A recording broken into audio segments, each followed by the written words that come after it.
Hello guys, आप सभी का स्वागत है मेरे इस यूट्यूब चैनल पे जिसका नाम है मिस्टर मैक। और जैसा कि आप सभी को पता है, आपके एग्ज़ाम दिसंबर में स्टार्ट होने वाले हैं जो इग्नू स्टूडेंट हैं। तो जो कॉमर्स से बिलोंग कर रहे हैं उनके लिए मैं जो है कुछ इम्पॉर्टेंट क्वेश्चन जो कि एग्ज़ाम के पॉइंट ऑफ व्यू से पूछे गए हैं chapter wise. Means chapter wise आप देखो कि इसमें मैं चैप्टर वाइज आपको जो है वीडियो प्रोवाइड कराऊंगा। तो वैसे मेरा नाम मनीष है और मैं जो है ये वीडियोस अपलोड करता हूँ इग्नू से रिलेटेड। जो भी एमकॉम या ग्रेजुएशन कर रहा है उसके लिए ये बहुत ही हेल्पफुल रहेगी। तो आप जो है प्लेलिस्ट में जाके वीडियोस देख सकते हैं। एक्स्ट्रा और भी वीडियोस है जो MCO 7 पे भी है। बाकी और वीडियो मैं अपलोड करता जाऊंगा। तो जैसा आपको पता है, प्रिपेयर आपको करना ही है कि 2 महीने का टाइम है और 2 महीने में हमें कैसे कवर अप करना है, वो सारी चीज़ें जो है तभी पॉसिबल है जब हम कोई इम्पॉर्टेंट क्वेश्चंस को अच्छे से इसको करें। और उसको हम इस तरीके से देखो, क्या है, आप जितना भी पढ़ लो पेपर में आप वही लिखोगे जो आपके दिमाग में आएगा। तो दिमाग में वही चीज़ें आती है जो हमने कहीं पढ़ी है या कहीं वीडियोस देखी है। तो अगर आप मेरी बातों को समझते हो या मेरी बातों को एक तरीके से दिमाग में बैठा लेते हो तो कहीं ना कहीं आपको वहाँ पर क्वेश्चन बनाने में ईजी हो जाएगा। ठीक है ना। तो इसीलिए मैंने ये वीडियो लाया है ताकि आपको जो है उस सारे इंपॉर्टेंट से रिलेटेड चीज़ें आपको प्रोवाइड करा दूँ। तो ये जो आपकी वीडियो, ये जो वीडियोस मैं प्रोवाइड करा रहा हूँ ये MCO 4 की है, जिसमें आपका बिजनेस इन्वायरमेंट से रिलेटेड है ये बुक। तो इसमें देखते हैं। तो जो कि इसमें MCO 4 चैप्टर 2 जिसका नाम है सोशल कल्चर इन्वायरमेंट। ठीक है, आई होप आपको वो मिल गया होगा। आप इग्नू के PDF भी चेक करो या आपके पास इग्नू की बुक आ गई है तो आप भाग्यशाली हो कि आपका इग्नू का बुक आपको पहले मिल गया। तो अगर आपको इग्नू का भी बुक मिला है तो आप उससे पढ़ सकते हो और उसमें आप क्या पाक कर सकते हो क्या नहीं वो यहाँ पर आप देख सकते हो। तो यहाँ एक क्वेश्चन बनता है आपके एग्जाम के पॉइंट ऑफ व्यू से इम्पॉर्टेंट कि how does social culture environment affect business decision making. Give a brief sketch of the nature of social culture environment prevailing in India. देखो क्या है, आप इंडिया की छोड़ो, आप हर एक कंट्री का एक अपना एक सोशल कल्चर होता है। हम वेस्टर्न साइड में वेस्टर्न कल्चर हम अपना ही रहे हैं क्योंकि ब्रिटिश ओबियसली, अगर मैं इतिहास में इतना ज़्यादा डूबूंगा नहीं क्योंकि हम कॉमर्स के स्टूडेंट हैं, इतिहास इतना ज़्यादा डूबने की ज़रूरत नहीं है। लेकिन हाँ, जब तक ब्रिटिश रूल था इंडिया में तो कहीं ना कहीं हम धीरे धीरे अपना जो है कल्चर में, अपने ट्रेडिशनल कल्चर में हम ब्रिटिश के भी जो वेस्टर्न है ड्रेस वगैरह उसको अपनाते गए। और आज ये स्थिति है कि हम कुर्ता पजामा सिर्फ दिवाली पे दिन में पहनते हैं, बाकी और टाइम हम जो है नॉर्मली जैसे हमें वाइट कॉलर वो सारी चीज़ें पहनते हैं। तो मतलब ये कहना चाहता है इस क्वेश्चन में, आप देखो इसका आप सेंस है, मैंने इसका जवाब बहुत कम लिखा है क्योंकि इसकी वजह है क्योंकि आप कोई सा भी बुक उठा के देख लो, करने का तरीका आप जो भी पढ़ो लेकिन आप लिखोगे वही जो आपके माइंड में होगा। ये आपकी, मैं आपको श्योरिटी दे रहा हूँ, तो इसलिए इस चीज़ को आप समझो। तो इसमें आपसे पूछा है कि कोई भी बिजनेस जो है वो क्या सोशल कल्चर से इफेक्ट हो सकता है। बिल्कुल हो सकता है। इसका जवाब है यस, हो सकता है।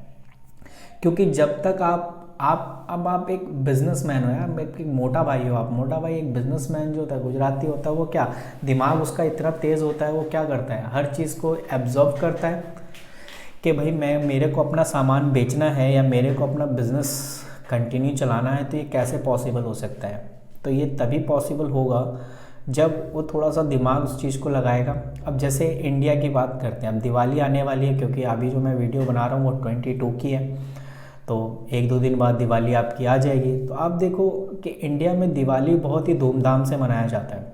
और अगर मेरा कोई ऐसा बिज़नेस है जो मैं उससे रिलेटेड कोई चीज़ कर रहा हूँ तो ओबियसली मेरे लिए ये बहुत ही बेनिफिट है या ये मेरे लिए बहुत ही इम्पॉर्टेंट इन्वायरमेंट है जिसमें मैं अपनी अर्निंग कर सकता हूँ। ठीक है ना। तो यस, इसका जवाब है बिल्कुल हो सकता है। आप देखो इसमें क्या लिखा है, मैंने थोड़ा सा इसलिए लिखा है क्योंकि आप इसको फिर आप अंडरस्टैंडिंग करके समझ सकते हो कि मैं क्या कहना चाहता हूँ अपनी बातों में। कहता the social culture factor of any country play significant role defined the business strategy. आप कोई भी बिजनेस स्ट्रैटेजी अपना लो, आपको बिजनेस स्ट्रैटेजी अपनाने के लिए कहीं ना कहीं आपको वहाँ के इन्वायरमेंट पे दिखाना पड़ेगा। आप जैसे सपोज़ करो मैं कश्मीर में कोई सामान बेच रहा हूँ, तो मैं क्या वहाँ पे गर्मी के कपड़े बेच पाऊँगा? बिल्कुल नहीं। क्यों नहीं बेच पाऊँगा? क्योंकि वहाँ पे पूरा अब ठंड का मौसम रहता है, तो कहीं ना कहीं वहाँ पे तो गर्मी के कपड़े कहाँ मिलेंगे? पॉसिबल तो है नहीं।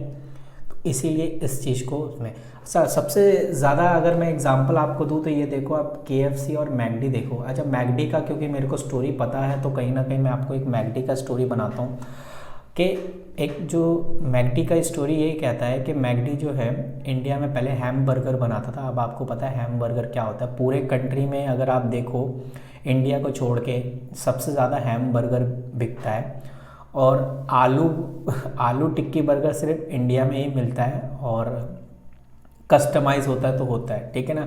सबसे ज़्यादा आलू टिक्की बिकने वाला सिर्फ इंडिया में ही है। क्यों? क्योंकि इंडिया में हम जो सोशल कल्चर अपनाते हैं वेज और नॉन वेज का एक प्रॉपर चलता है, क्योंकि कहीं ना कहीं यहाँ पर रीजन जो है वो ज़्यादा इंपॉर्टेंट रोल निभाता है किसी ना किसी चीज़ के रिलेटेड। क्योंकि जो कल्चर इसमें लिखा है, the culture of region is blend of a faith, belief, attitude, idea, perception. ये सारी चीज़ें आपके सोशल कल्चर से बिलोंग करती है।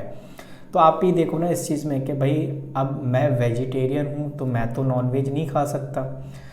तो किसी ने कंप्लेन कर दिया था मैकडी के, भाई ये जो है हैम बर्गर बेच रहा है तो हम इसके यहाँ से नहीं खाएंगे, ठीक है ना, हम वेजिटेरियन हैं। तो ऐसे ही ये जो मैकडी है कुछ टाइम तक बंद रहा ये, और उसकी सेल भी बहुत कम हो गई। क्यों? क्योंकि उसने एक कहते हैं ना कि जब भी आप किसी कंट्री में बिजनेस करने जाओ तो उसके बारे में स्टडी कर लो कि भाई वहाँ पे क्या चीज़ है, क्या उसका सोशल कल्चर क्या है, वो क्या चीज़ों को ज़्यादा प्रेफर करते हैं।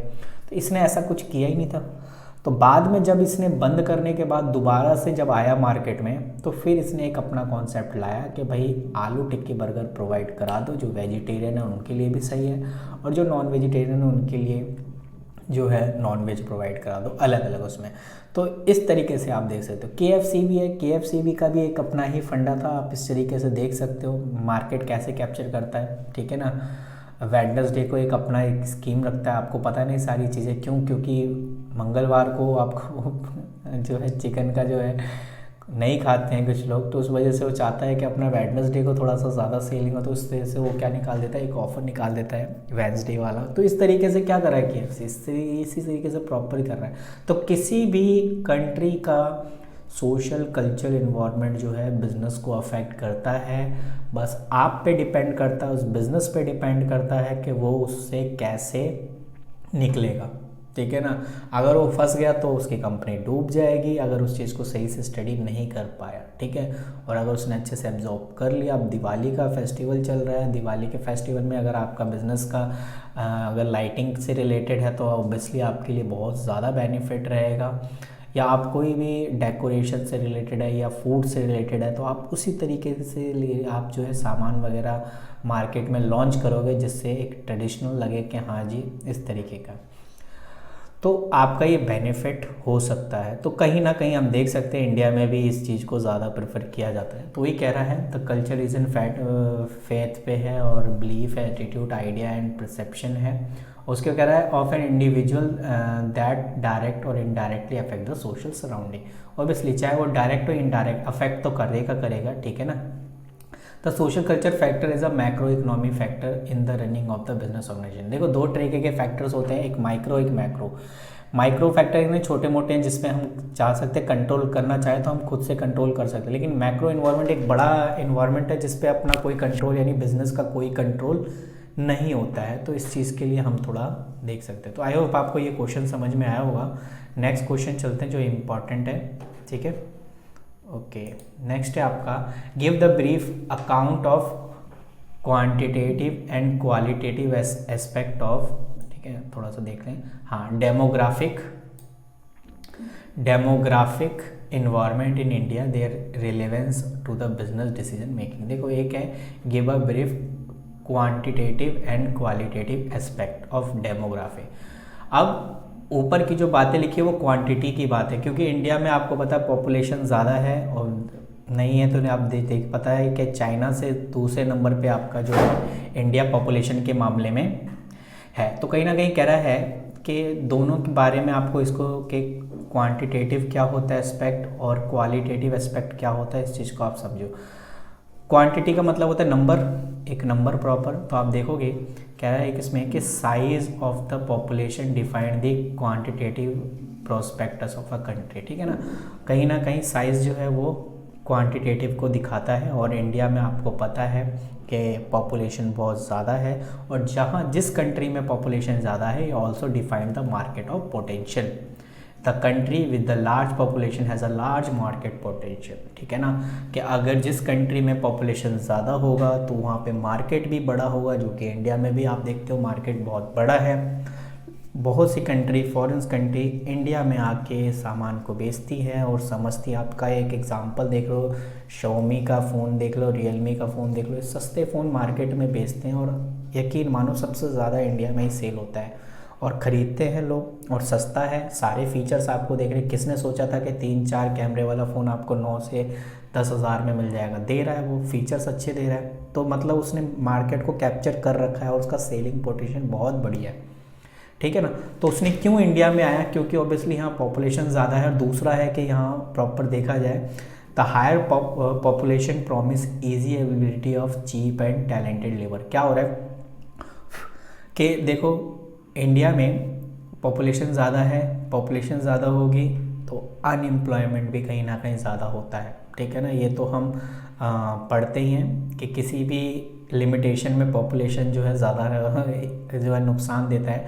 तो जिस कंट्री में पॉपुलेशन ज़्यादा होता है तो वहाँ अनएम्प्लॉयमेंट भी ज़्यादा होता है, और जब अनएम्प्लॉयमेंट ज़्यादा होगा तो कहीं ना कहीं होड़ लगी रहेगी कि भाई मैं काम करना चाहता हूँ, मैं काम करना चाहता हूँ।